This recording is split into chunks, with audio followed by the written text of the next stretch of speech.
So if western Montana gets hit with that snow and cold this weekend, it will not be the first time we've seen an abrupt turn from fall to winter this early, as a nearly identical scenario occurred almost 10 years ago to the day. Dennis Bragg takes a look back. Anyone who's lived in Montana for any time at all has a story about sudden shifts in the seasons, but being shortchanged from our traditionally beautiful fall still feels too abrupt. At least we can admit that Old Man Winter has been held at bay for the past decade.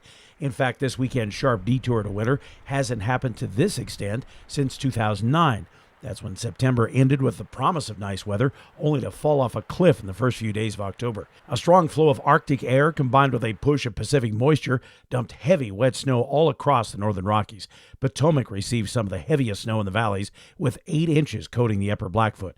But nearly everyone received anywhere from 4 to 6 inches of snow, with more than a foot falling in the higher elevations. And then the outflow winds kicked in, causing temperatures to plummet.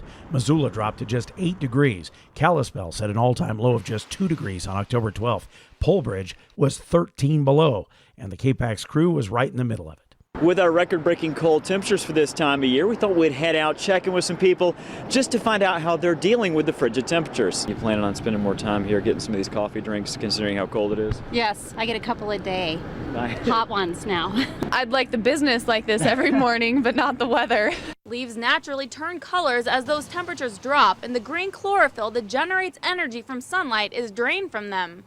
But this year's record-breaking cold stopped that process for most trees. In fact, the flash-frozen foliage was one of the most unusual developments. Leaves didn't even have a chance to turn, keeping many neighborhoods looking like November through the winter. And the cold snap's timing couldn't have been worse, helping to expand the outbreak of the H1N1 flu virus, creating big lines for vaccinations for the next several weeks. This was also the year it was so cold the Grizz homecoming parade was nearly canceled. With wind chills well below zero, many entries pulled out, but a few hardy souls pressed on, marching before much smaller crowds, but proving once again Montanans complain, but carry on in the cold. In Missoula, Dennis Bragg, MTN News.